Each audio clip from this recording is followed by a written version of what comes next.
In this video I'm going to show you how to do the Wi-Fi Direct setup of your Epson XP4100 printer. So that is using the printer's inbuilt Wi-Fi and its password. Now go to your printer screen,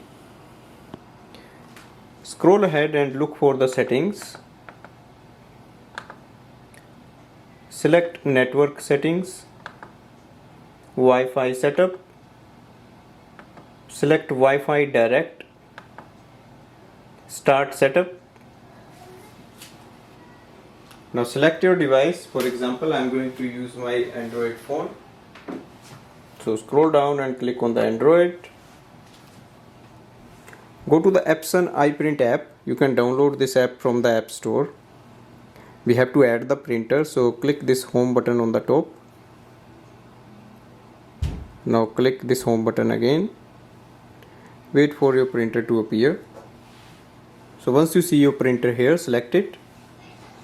Select keep using Epson iPrint.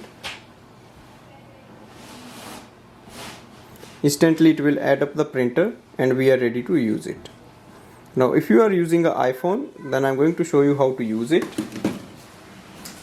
Select Wi-Fi Direct, start setup, select iOS.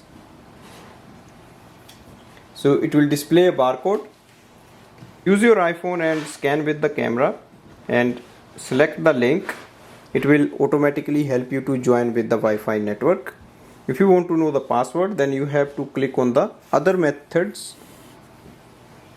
Select other methods if you want to know more details. Press OK. And it displays the name of your printer and below is the password. So other ways.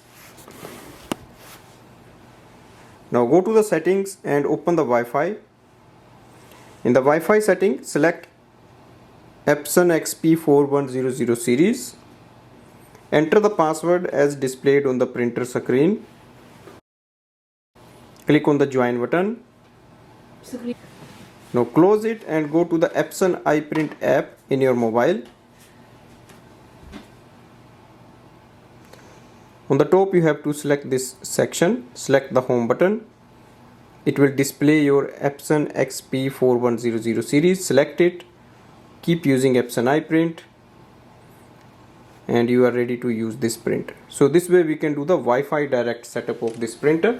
Thanks for watching.